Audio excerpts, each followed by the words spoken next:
Hello hello hello guys, कैसे हो आप लोग। स्वागत है आपका बंकस के एक नए एपिसोड में। मेरे साथ मेरा दोस्त परशुराम है। भाई कैसा है तू। बहुत बढ़िया भाई। बहुत टाइम बहुत बाद दिनों अपन बाद। पॉडकास्ट कर रहे हैं। और आज मेरे पास भाई बहुत interesting story. I am sure तेरे पास भी होंगी कोई हॉरर स्टोरी।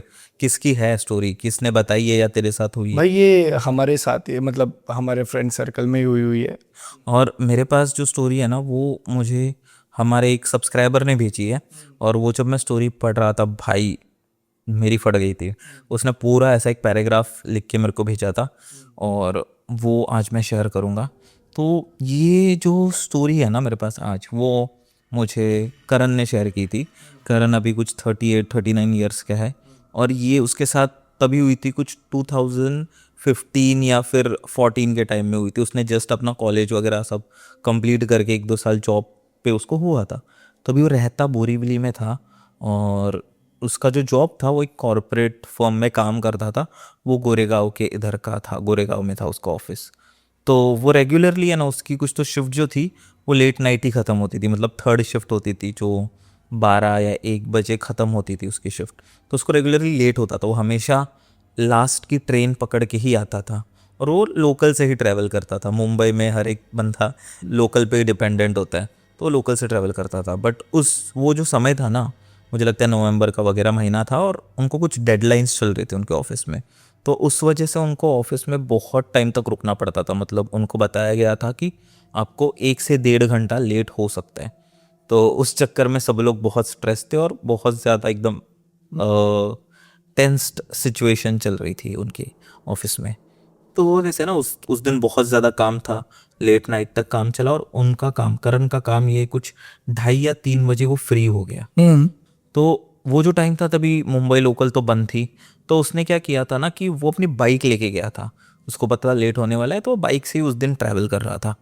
तो 3 बजे के आसपास वो छूटा। सब अपने कलीग्स हो वगैरह उसने बाय बाय बोला। और वो बहुत ज़्यादा नींद में था और थक भी गया था क्योंकि पूरा दिन हेक्टिक काम चल रहा था। तो वो गोरेगांव से बोरीवली बाइक से अपना आ रहा था। और जब वो आ रहा था ना, उसने एक चीज़ नोटिस की कि उस रात है ना कि लोग बहुत कम दिख रहे थे। क्योंकि उसके पहले भी वो आ चुका है, ये टाइम पे जा चुका है। और वो मुंबई में ही बचपन से रहा है। तो उसको पता है कि मुंबई ऐसा शहर है जहाँ पे लोग सोते नहीं है। यहाँ पे 3 बजे मतलब लोगों के ऑफिस जाने का टाइम शुरू होता है। अपने ठेले वाले, सब्जी वाले, ये सब अपने काम, दिन की शुरुआत कर रहे होते हैं। बट उस रात कुछ अजीब था कि कोई ज़्यादा लोग उसको दिख ही नहीं रहे थे। उस पे रोडों पे, स्ट्रीट्स पे कोई नहीं। और उस दिन भी है ना, उसको वो पूरे दिन है ना बहुत अजीब सी फीलिंग होती। ऐसा इंट्यूशन होता है ना हमें कि कुछ बुरा होने वाला है। वैसे उसको पूरा दिन लग रहा था। तो अपना बाइक निकाल के मस्त अपने राइड की फीलिंग ले रहा था और चल रहा था, रास्ते से जा रहा था। तो मुंबई का एक ऐसा जगह है, सबको पता होगा, जो थोड़ी जंगलों में है। और वहाँ पे बहुत सारे इंसिडेंट लोगों ने फेस किए हैं। तो इसका ऑफिस भी वही एरिया में था। अभी जो मुंबई वाले होंगे, मैं नाम नहीं लूँगा, बट जो मुंबई वाले होंगे वो राइट प्लेस कमेंट में बताएंगे गेस करके, ठीक है। तो उसका ऑफिस भी वही था। तो वहाँ से आ रहा था। तो आते आते ना उसने देखा कि वहाँ पे एक कोने में कब्रिस्तान है। और कब्रिस्तान के साइड में ही एक औरत है, औरत या फिर बोल सकते हैं एक जवान लड़की, वैसे साइड में हेल्प मांग रही थी। करण को लगा कि भाई उसको शायद हेल्प भी चाहिए। और वो था भी थोड़ा कॉलेज से निकला हुआ, थोड़ा जवान, और थोड़ा खून भी उसका थोड़ा गर्म था। तो उसका लगा भाई थोड़ा हेल्प कर दूंगा और मतलब थोड़ा मैं उसके सामने हीरो बन जाऊंगा। तो वो उस साइड अपनी बाइक ले लेता है और उनको हेल्प करने जाता है। पूछता है, मैम कुछ प्रॉब्लम है आपको, कहीं जाना है, कुछ हेल्प कर दूं मैं। और जैसे ही वो औरत उसकी तरफ देखती है ना भाई, उसका खून घोट जाता है। उसके पूरे बदन में वो रोंगटे खड़े हो जाते हैं उसके। वो देखता है कि उस औरत के जो आंखें ना पूरे काले पड़े हुए थे। और उनमें से खून निकल रहा था। उसकी पूरी शक्ल जो एकदम सफ़ेद थी। और वो अजीब सी स्माइल दे रही थी, एकदम वियर्ड सी। वो भाई डर जाता है और वो गाड़ी वहाँ से भगा देता है और आगे जाके थोड़ा पीछे देखता है ना करण। तो उसे देखता है तो वो औरत नहीं थी वहाँ। उसे लगता है कि ठीक है चलो, शायद मेरा वहम होगा, जाने तो कोई तो प्रैंक कर रहा होगा। उसको लग रहा है कुछ स्कैम वैम हो रहा हो। थकावट के वजह से। हाँ, और बहुत जगह वैसे स्कैम भी तो होते हैं ना मुंबई में, कि तुमको एक चीज़ दिखाई जाती है और फिर लोग तुमको डराया जाता है। ऐसा बहुत होता है। और मड मारवे रोड और वैसे वैसे वैसे जगह पे यहाँ पे होता है और हुआ है। तो उसको लगा वैसा कुछ है। तो उसने अपनी गाड़ी भगाई और 50-100 मीटर के इधर रोक के उसने बस ऐसे पीछे देखा। पीछे देखा तो वहाँ पे कोई नहीं था। उसको लगा कि ठीक है शायद जाने दो, जो भी था मैं निकल जाता। उसने वापस अपनी बाइक भगा रहा था और वो अपने घर की और जा रहा था। उसने थोड़ी स्पीड भी फास्ट कर दी और वो जा रहे। उसने चलाते चलाते एक चीज़ नोटिस की, उसके दिमाग में तो वही चल रहा था कि क्या था क्या था क्या था। उसका कहीं ध्यान नहीं था, उसको बस अपने घर में कैसे भी पहुंचना था। चलाते चलाते उसकी नज़रें ना अचानक उसके बाइक के मिरर पे पड़ी। उसने देखा कि वो जो लड़की थी वो अभी उसके पीछे बैठी हुई है और इसका गला दबाने वाली है। वो चिल्लाता है और उस चक्कर में उसके बाइक ही गिर जाती है। एक्सीडेंट हो जाता है उसको वहाँ पे। वो ऐसा उठता है, खुद को साफ वाफ करता है, पीछे देखता है तो कोई भी नहीं था। उसको लगता है कि भाई यार ये इतना काम वाम कर रहा हूँ, मेरे को हेलुसिनेशन हो रहे हैं। उसको ऐसे लगता है, उसको ऐसे ही फील होता है ना। बहुत बार समझ हमें एक चीज़ दिख रही है और वो चीज़ नहीं है तो हम क्या बोलेंगे, शायद मेरा ही वहम है। बराबर, तो उसको भी वैसे ही लगा। तो वो वहाँ से भी उसने बाइक वाइक अपनी ये की, कोई उसको हेल्प करने के लिए भी नहीं था। उसने बाइक वाइक अपनी जोड़ी, मतलब उठाई, वो वापस अपने घर की तरफ निकल गया। जैसे ही वो घर में गया ना, उसने देखा कि उसके घर में सब लोग सोए हुए थे। रात के ऑलमोस्ट 3 साढ़े 3 बज रहे थे और सब एकदम सो गए थे। वो भी गया, उसने कुछ खाया पिया, उसको कुछ मन नहीं कर रहा था, थोड़ा पानी पिया उसने और वो अपने कमरे में जाके सो गया। सो गया ना तो उसको लगा कि शायद अभी हो गया, जो भी था वो छूट गया। बट ऐसा नहीं था। अचानक रात को पता नहीं कितने बजे बट उसकी नींद खुली और उसको ऐसा फील हुआ कि उसके बेड के नीचे कोई तो है, कोई तो रेंग रहा है और उसके नाखून से पूरी वो टाइल्स को ऐसे खरोच रहा है। एकदम गंदी सी आवाज़ कोई तो कर रहा है। कोई तो लेफ्ट से राइट जा रहा है, ऊपर नीचे बढ़ के कर रहा है। उसकी हिम्मत नहीं हुई कि नीचे देखने की। उसने जैसे तैसे वो ब्लैंकेट लिया अपने पूरे शरीर पर और सो गया। वो थका हुआ भी था और नींद लगी। दूसरे दिन उसने मम्मी को अपनी ये सब चीज़ें बताई कि मम्मी ऐसा ऐसा हुआ, ये है। तो मैं बोली भाई तू मत रात को आया कर, तो एक तो ऑफिस छोड़ दे, पता नहीं कहाँ से क्या क्या लेके आ जाता है। वह मैं तेरे को बुरे सपने आ रहे हैं, तेरे को मत ध्यान दे। तो उसने बोला कि ठीक है भाई, हुआ ही रहेगा, क्योंकि दिमाग में भी वो चल रहा था और उस टाइम पे पूरा वैसी सिचुएशंस थी। तो उसने भी इग्नोर किया और उस दूसरे दिन उसने छुट्टी ले ली थी। छुट्टी ली थी अगेन। दूसरे दिन जब वो रात को सोया ना, एकदम गहरी नींद में था वो। 2 ढाई का टाइम हो रहा था और फिर से उसकी नींद खुली और अगेन उसको उसके बेड के नीचे से वैसी आवाज़ आ रही है कि कोई तो खरोच रहा है, कोई तो ऐसे मतलब ये कर रहा है। उसने लाइट वाइट लगाने का ट्राई किया बट उसको कोई दिखा नहीं, कोई नहीं था उसके रूम में, वो अकेला था। उसने चिल्लाया ये किया, कोई भाई सोच, उसने जब डोर खोलने का ट्राई किया ना, उसका डोर नहीं खुल रहा था। जैसे बाहर से किसी ने लॉक दिया। वो जोर जोर से चिल्ला रहा है, दरवाज़ा ठोक रहा है, मम्मी को बुला रहा है, कोई नहीं आ रहा है। वो जैसे तैसे वो रात उसके लिए नाइटमेयर बन गई थी। उसने जैसे तैसे वो रात निकाली और सुबह जैसे हुई मम्मी भी शॉक हो गई कि बाहर से कौन कैसे कुंडी लगा सकता है। मम्मी ने बाहर से कुंडी खोली, अंदर आई तो देखा तो ये बहुत ही अजीब, इसमें वो बेहोश पड़ा हुआ है। उसको बुखार आ गया था 104। वो भी बहुत एकदम टेंशन, मम्मी भी डर गई। उसको उठाया वगैरह, सब लोग घर के जमा हो गए, भाई क्या हो रहा है, तो ठीक है। और उठने में उनकी नज़र पड़ी उसके घर में जो एक ब्लैक बोर्ड था, उस पर किसी ने ब्लैक चौक वगैरह से या फिर गीले मिट्टी से लिखा था कि तुम मुझे वहाँ पे अकेले क्यों छोड़ के आ गए वो।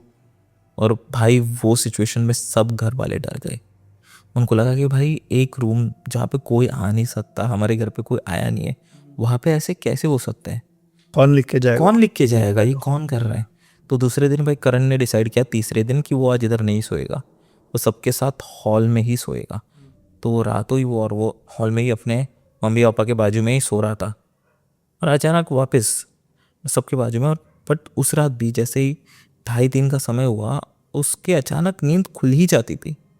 उसने फिर से देखा कि फ्रिज के इधर से, किचन के यहाँ पे फ्रिज के यहाँ से कोई तो एक शैडो दिख रही है। उसको शुरुआत में लगा शायद उसके डैड हो, उठे होंगे पानी वगैरह पीने के लिए। बट जैसी वो जो शैडो थी, वो है ना अपनी मुंडी यहाँ से वहाँ घुमा रही थी, अपनी जो गर्दन थी वो यहाँ से वहाँ घुमा रही थी। तब उसने जब लेफ़्ट से राइट, राइट से लेफ़्ट, और ऐसे वे में था कि इंसान नहीं कर सकता, तब उसको पता चला कि वो एक औरत है, उसके लंबे बाल थे और उसकी मम्मी भी नहीं है वो। तो वो, और वो मुझे मतलब वो ऐसा घुमा रही थी कि पूरी ऐसे 90 डिग्रीज अपने आप शक्ल को ऐसे रोटेट कर रही है सो। और वो देख रहा है और जब तक वो रियलाइज़ करे, वो जो ब्लैक शैडो थी ना, उसने जोर से मुंडी पूरी 180 डिग्री इसकी तरफ घुमाई, करण की तरफ, और उसके आंखों में देखने लगी। और वो एक लाइन बोली कि तुम्हें क्या लगा मैं यहाँ से चली गई?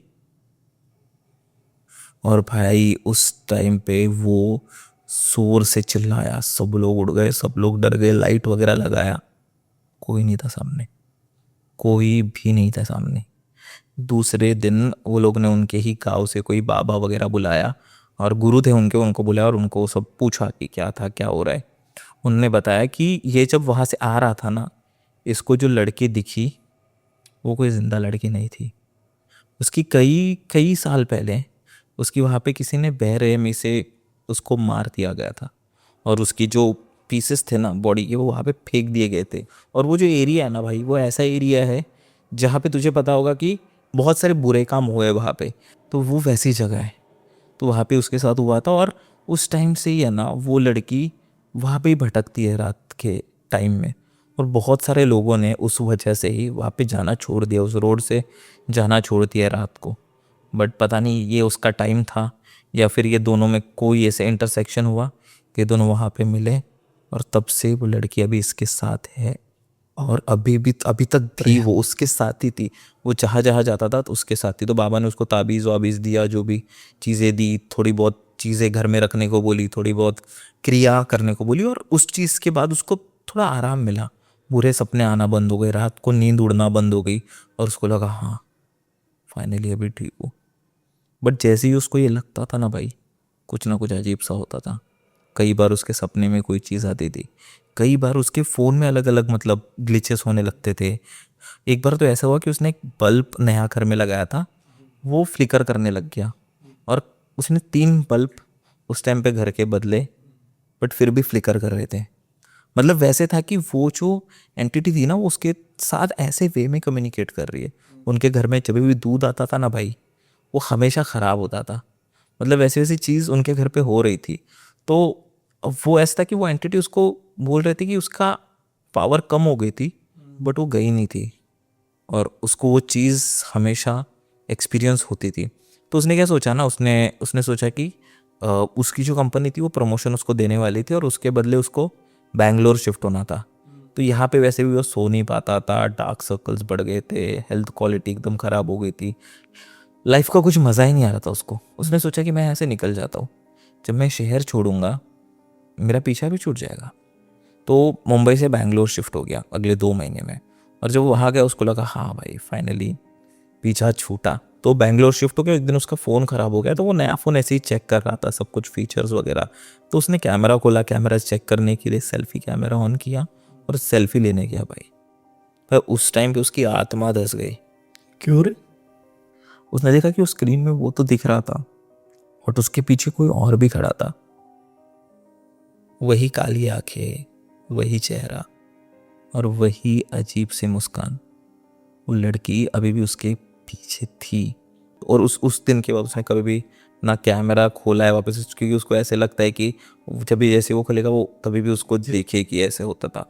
और ये वो बोल रहा है कि इस चीज़ को अभी 2-3 साल हो गए हैं करण के साथ, और अभी भी उसको बहुत सारे ऐसे एक्सपीरियंस आते हैं। वो बोलते हैं रेगुलर बेसिस पे मेरे साथ ऐसा कुछ होता नहीं है, बट उसको फीलिंग रहती है कि कोई उसके साथ है। और जो उसने मुझे लास्ट लाइन भेजी ना भाई, बाकी सब ठीक था, बट जो उसने लास्ट लाइन भेजी ना, वो ऐसी लाइन थी कि मुझे लगता था कि वो हमेशा मेरे बेड के नीचे सोती है और रेंगती है, बट मैं गलत था। वो रोज रात मेरे बाजू में ही सोती है और मुझे देखती रहती है पूरी रात।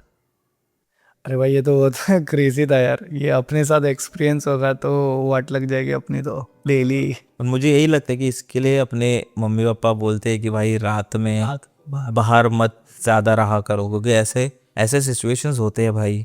और वो होता है ना कि तुझे नहीं पता कि कब होगा, हाँ ना, that one day. That one day. और तुझे पता है कि बहुत सारे ऐसे भी है कि समझ तू रात को बाहर निकलता है अमावस्या के दिन, और ऐसे इसलिए अपने पेरेंट्स भी बोलते होंगे ना कि अमावस्या को मत निकलो, वो बहुत सारी एंटिटीज की पावर बहुत ज़्यादा होती है। ज़्यादा होती है। मोस्ट ऑफ ये जो एंटिटीज़ होती है ना भाई, उनको पता भी नहीं होता कि वो मर चुके हैं, और वो अपने ऐसी फॉर्म में घूम रही है। तो बहुत सारे लोग, अगर समझ तो रात को निकलता है और तो सामने बहुत सारे लोग दिखता है ना, तो तुझे नहीं पता कि कौन एंटिटी है, कौन भूत है, कौन आत्मा है और कौन इंसान है। तुझे रैंडमली ऐसे लोग दिख रहे हैं। जैसे करण के साथ भी हुआ, उसको दूर से क्या लगा कि कोई लड़की है, अंटिल उसने उसको असली रूप दिखाया। तो अपने साथ भी बहुत ऐसा होता होगा। हमारे लिए वो भूत है, उनके लिए हम क्या है भाई, वो भी नहीं पता ना कि अपने उनके को लिए भी। तो अपन शिकार है। इनको इनको खत्म करो। पर भाई मुझे याद है कि तू एक स्टोरी बताने वाला था तेरे एक यस दोस्त भाई, की। हमारे ग्रुप का स्टोरी है वो एक्चुअली। कैसा था कि देखो पता है अपन नाइट आउट्स तो मारते हैं, प्लानिंग्स आउटस्कर्ट भी जाते हैं ऐसे। तो हम लोग सब इधर के ही हैं, मीरा रोड के। तो हम लोग का प्लान था कि एक फ्रेंड है जो है ना, इधर रहता है अपना चीना ब्रिज, पता है देखो, थाने घोड़बंदर रोड के बाद। हाँ, तो उधर एक दोस्त रहता है, वो अच्छा खासा गांव है, मतलब बोलते हैं ना जैसा अपना हो गया ये सब गांव जैसा टाइप। यस। तो वहाँ पे वो बोल रहा था कि नदी वगैरह है, अपन सब आ जाओ, नाइट आउट मारते हैं और अगले दिन नदी वगैरह में जाएंगे और मतलब इंजॉय करेंगे ऐसे नाइट आउट्स। तो हम लोग सब रेडी थे, चार पांच दोस्त थे, एक सौरभ जिसको तू जानता है, सोहम, भूषण, मैं, और एक उसका एक भाई था साथ में सोहम का। तो हम लोग यहाँ से निकले और चीना ब्रिज गए। तो वहाँ पे हमारा प्लान था कि भाई खाएंगे पीएंगे और उसके बाद जो बॉन फायर होता है, सम इसका टाइम था, विंटर्स का टाइम था। तो ठंड में ना बॉन फायर करके भाई फिर कुछ गेम्स खेलो, ये खेलो, बहुत ही मज़ा आता है। तो हम लोग ने वही प्लान किया था और जैसे हम लोग, उसका जो घर था ना उसके बाहर हम लोग ने बॉन फायर चालू किया और कार्ड्स खेलने लग गए, नॉर्मल पैसे वाला कार्ड्स के भाई, ये वाले 3 पत्ती हो गया और पैसे वैसे लगा रहे। तो हम लोग 5 जन में चालू हुआ, जाते जाते पैसे खर्च हो रहे, ये वो मतलब जीत रहे, सौरभ बहुत ज़्यादा जीत रहा है, मैं शायद एक आध गेम जीता रहूँगा, सो हम एक भी डाई नहीं जीत रहे। तो ना वो चिढ़ना चिढ़ाने चालू हो गया और चिढ़ते चिढ़ते ना वो भाई भाग गया वहाँ से, मतलब उठ के चला गया। तो हम लोग को लगा यार इतना भी क्या चिढ़ना भाई, हार जीत तो होती रहती है भाई, गेम है। ना क्या गुस्सा हो गया। हाँ ना भाई, और थोड़ा आगे जाके वापस वापस आ गया, बोलते लगा दे पत्ते। बोला ठीक है भाई, वापस खेलते हैं। तो 5-10 मिनट के बाद वापस वो तो जीत रहे, हार रहे, लेकिन फिर वापस बीच गेम में उठा, पत्ते फेंके और बहुत तेज़ी से भाग के एक साइड पे चला गया 5 मिनट उधर खड़ा है, फिर वापस आ रहा है। हम लोग बोले "भाई, पागल वागल हो गया है, थोड़ी चढ़ बढ़ गई कि कर क्या रहा है भाई, तू हार रहा है, मैं समझ में आ रहा है, बट ऐसा पत्ते फेंक के कौन जाता है। बोलता है कि अरे मैं कुछ कर थोड़ी रहा हूँ भाई, उधर वो बच्चा गिर गया साइकिल से, मैं उसको उठाने गया। हम लोग शॉक हो गए कि कौन सा बच्चा और कौन से साइकिल की बात कर रहा है। हम लोग 4 दोस्त थे, हम लोग को लगा कि भाई चढ़ गई है। बस जिसका घर था ना वो थोड़ा शांत हो गया। तो जैसे हम लोग बैठे, तो उसका नाम नीलेश था, दोस्त हमारा। तो नीलेश उसको पूछ रहा है कि कितने साल का बच्चा था। वो सोहम बोला 5-6, एक आध साल का रहेगा, 5-6 साल का। चला रहा है और 2 बार गिर चुका है, तुम लोग उठाए भी नहीं रहे, तुम लोग कुछ भी नहीं रहे। बोलता है भाई ऐसा कोई बच्चा ही नहीं है उधर, कोई बच्चा नहीं है। और क्या वो बच्चा, उस साइकिल है वो लाल रंग की है? बोलता है हाँ। तो नीलेश ने कहा कि वो बच्चा तो 1 साल पहले मर चुका है, उसको एक डंपर ने उड़ा दिया था। ओ। लेकिन कभी कभी वो बच्चा दिखता है लोगों को, वही स्पॉट पे जहाँ पे डंपर ने उड़ाया था ना, वहाँ वो गिर जाता है और वो वहीं वेट करता है कि कोई उसको उठाने आए और ये करे। तो सोहम डर गया, बोला कि अरे ये क्या फालतूगिरी। वो उसको लगा मजाक कर रहा है क्योंकि हम सब फन मूड में थे और खींच खिंचाई तो चालू रहते भाई, लड़कों के झुंड इसमें ग्रुप में तो खींच खिंचाई नॉर्मल है। और हम लोग पीछे से आवाज़ भी कर रहे थे, वो करके डरा रहे थे, अंधेरी रात थी, फुल बोलते ना घर भी आजू बाजू में, तो हम लोग और उसको डराने लगे। फिर से वो साइकिल पे बच्चा उसको दिखा और वो फिर से, तो वो बहुत डर गया। तो बोलता है भाई मैं तो जा रहा हूँ, मेरे को फिर से दिखा। तो हमको हमको पता नहीं चला कितना सीरियस है क्या है। नीलेश बोला भाई तू जा आराम कर और हम लोग अपना गेम ख़त्म करते और आते अपन अंदर। तो वो जैसे ही अंदर जाने लगा ना, वो उसने बताया कि वो एक झलक दिया बच्चे पे, बच्चा उसको ही देख रहा था और वो बस देख रहा था, उठाया नहीं, साइकिल नहीं, कुछ नहीं उठाया, बस वो गिरा हुआ था और वो उसको ही देख रहा था। तो गया वो और ट्राई कर रहा था कि वो दरवाज़ा खोले, अंदर जाने के लिए, घर के अंदर जाने के लिए। तो ना वो जैसे ही वो अंदर जा रहा था ना, उसको ऐसा लगा किसी ने उसका हाथ पकड़ा और खींच ही नहीं पा रहा है वो अपना हाथ, खींच ही नहीं पा रहा, इतना स्ट्रॉन्ग फोर्स उसको फील हुआ ना। बट उसको ऐसा लगा कि शायद वहम है, कुछ है। फिर वो ऐसे बहुत ज़ोर से झटका दिया और वो दरवाजे पे उसने अपना सर मार दिया थोड़ा सा, कि बहुत ज़ोर से उसने ट्राई किया। फिर वो गया अंदर। अंदर थोड़ा कैसा हम लोग भी समझ गए कि कुछ तो हुआ उसको प्रॉब्लम। तो थोड़े एक आध घंटे में हम लोग भी अंदर गए, एक आध घंटे में अंदर गए। फिर खाना वाना तो हो गया ऑलमोस्ट, तो सोने को जा रहे थे। मतलब सोता कोई नहीं है नाइट आउट में, बस गद्दे वद्दे लगा के बैठते, थोड़ी बहुत बातें बातें करते। तो उसको चिढ़ाने के लिए भाई हम लोग ने हॉरर मूवीज़ भी लगा दी कि भाई अब उसको और थोड़ा डराते वो करते। तो टाइम भी था, 2-3 बज रहा था। फिर सबको नींद आने लगी। क्यों? सोने का किसका प्लान नहीं था, बट वो मौसम इतना ठंडा था ना कि सबको नींद ही आने लगे कि भाई चलो सो ही जाते भाई ऐसे। तो सोहम सोहम सो रहा है, उसके बाजू में सौरभ सो रहा है, और मैं तो एकदम कोने में सोता हूँ, और जनरली मेरे को इतनी नींद भी नहीं आती। तो सोते हुए सोहम मतलब कुछ 3-4 बज रहा था। मेरे को ये इसलिए याद तक आगे बताऊँगा। 4 बजे के आसपास सोहम उड़ गया और उसको ना वॉशरूम जाना था। तो उठते ही वो क्या देखता है कि ना दरवाजे के सामने वो बच्चा खड़ा है। बच्चा खड़ा है और इस बार उसकी आंखें लाल, रेडियम जैसी लाल। और इस बार बोलता है, भैया मेरे साथ खेलो ना, आप मुझे छोड़ के कैसे आ गए बाहर। ऐसे वो खड़ा है, बहुत फट गई वो। ऐसे ये किया, वो सौरभ को उठाने की कोशिश कर रहा है, नहीं, और वो ऐसे ही हाथ दिखा रहा है, भैया बाहर आ जाओ ना, मैं बाहर ही खड़ा हूँ ऐसे। तो फट गए उसकी। वो सौरभ को उठा रहा है, सौरभ सो रहा है। तो वो आया मेरे पास, तो परशु परशु भाई उठ भाई। मैं ज़्यादा गहरी नींद में सोता नहीं हूँ रात को किसी और के घर पे। तो मैं उठ गया, बोला भाई देख देख उधर एक लड़का खड़ा है, वो मेरे को कब से बुला रहा है। मैं बोला उधर कोई भी नहीं है भाई, क्या कर रहा है तू, चढ़ गई क्या, कि क्या हो गया तेरे को, इतना वहम हो रहा है तेरे को। तो मैं उठा, उसको बोला, उसको स्पॉट पे लेके गया, भाई कोई नहीं है इधर। बोलते भाई इधर बाजू में खड़ा है भाई वो। मैं मेरी खुद की भी फटी, बट मेरे को भी कुछ नहीं दिख रहा है। मैं बोला लाइट वाइट चालू करते, और नीलेश था, उसको बोला हम लोग ने ये सब, कि उसको अभी भी दिख रहा है ऐसा। तो वो बोलता है कि कोई बात नहीं भाई, अंदर की तरफ जा। अंदर 5-6 बज जाएगा ना तो अपन निकलते। तो ऐसे निकलने का टाइम था। तो हम लोग बोले कि चलो ठीक है, 5-6 बज गए। तो निकलते हुए सोहम को फिर से वो बच्चा साइकिल पे दिख रहा है, फिर से वो बच्चा गिर रहा है।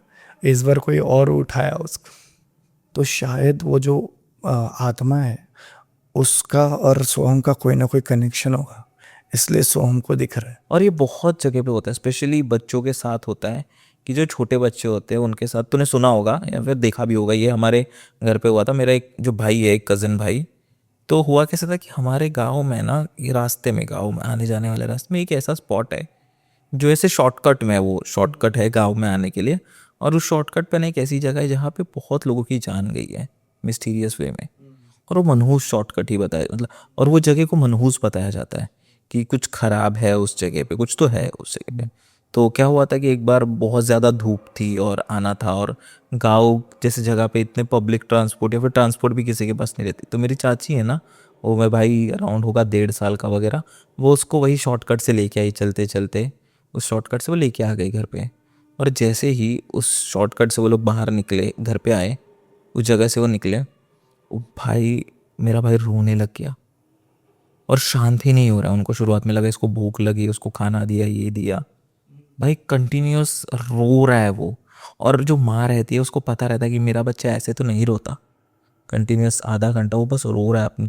और फिर मेरे दादी को पता चला कुछ तो गड़बड़ है। उसने उसकी नज़र वज़र उतारी, भगवान के सामने नारियल वगैरह रखा, और फिर शांत हुआ वो। तो ऐसे बहुत सारी चीज़ें आती है हमारे साथ। और मुझे लगता है कि वही जो तू एंटिटी की बोला ना, कि जो प्योर सोल होते हैं या फिर उनका किसी के साथ कनेक्शन है तो भी उसको दिखता है। तो शायद तेरा जो दोस्त है सोहम, उसके साथ भी कुछ वैसा ही हुआ होगा। हाँ भाई, ऐसे कुछ मेरे को भी लग रहा है कि अभी फिलहाल तो उसको दिखा नहीं है और वो ये लड़का। ठाणे के छेना हाँ, ब्रिज के इधर हुआ यस था। भाई। और वहाँ पे इतना होता भी नहीं है। बोलते हैं कि वो वहाँ पे बहुत ही रेयरली ऐसा कुछ होता है, तो वन ऑफ द एक्सपीरियंस। भाई बहुत मज़ा आया आज के एपिसोड में। Yes. तुझे कैसा लगा? अरे बहुत मस्त यार, इतने दिनों बाद बैठे और ऐसा लग रहा है कि अभी भी बढ़िया चल। यस। और गाइज आपको कैसा लगा प्लीज़ कमेंट्स में बताओ। आप हमें सब्सक्राइब करिए और ऐसे ही और पॉडकास्ट के लिए आप हमें स्पॉटिफाई पे भी सुन सकते हो और हम और ऐसे स्टोरीज लेके आएंगे। Guys thank you so much, bye, और सब्सक्राइब करके जाना। और भाई हाइप हाइप भी करना, हाइप करना। हाइप नहीं करते हो तो दोस्तों हम यार। हाइप नहीं होंगे, हाइप किया यस जाए। भाई, आप चाहते हो ना हम लोग ट्रेंडिंग में आए। तो हाइप करो।